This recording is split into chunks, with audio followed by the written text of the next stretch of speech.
হ্যাঁ, তো আপনার বউরে কোন কতগুলো আরো আচার বানায় পাঠাইতে, খালি অনেক আচার খেতে মন চায়, কি করতাম ভাই। এবার সুখবর দিয়েছেন আলোচিত নারী উদ্যোক্তা রুবায়েত ফাতেমা তনি। এবার লাইভে রুবায়েত ফাতেমা তনি নিজেই বললেন তিনি প্রেগনেন্ট, তার বাচ্চা হবে। তার প্রেগনেন্সির বিষয়টাও সত্যি। সম্প্রতি সোশ্যাল মিডিয়ায় রুবায়েত ফাতেমা তনিকে নিয়ে মন্তব্য ঘুরে বেড়াচ্ছে তনি প্রেগনেন্ট, মা হতে যাচ্ছেন এই নারী উদ্যোক্তা। সবশেষ লন্ডনে 1 মাস থেকে দেশে আসেন তনি, আর এরপর থেকেই সামাজিক যোগাযোগ মাধ্যমে এই গুজব ছড়াতে থাকে। এখন অনেকটাই মুটিয়ে গেছেন তনি, তার শারীরিক অবস্থার বেশ পরিবর্তন হয়েছে, যা দেখে নেটিজেনরা বলছেন এবার সিদ্দিক তনির নতুন সংসারের নতুন অতিথি আসতে চলেছে। এবার কিনা লাইভে এসে রুবায়েত ফাতেমা তনি বললেন তিনি প্রেগনেন্ট, তার বাচ্চা হবে। আচার বানিয়ে নেটিজেনদের পাঠাতে বলেছেন তনি।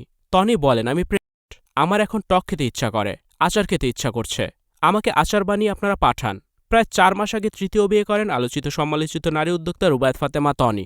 সে সময় তার এই বিয়ে নিয়ে কম জল ঘোলা হয়নি। তনির নতুন স্বামী সিদ্দিক লন্ডনে স্থায়ীভাবে বসবাস করেন। সময় পেলেই নতুন স্বামীর কাছে লন্ডনে চলে যান তনি। সর্বশেষ নতুন বছর একসাথে কাটাতে 2 ছেলে মেয়েকে দেশে রেখে লন্ডনে উড়াল দেন রুবায়েত ফাতেমা তনি। সেখানে 1 মাস একসাথে ছিলেন তনি সিদ্দিক।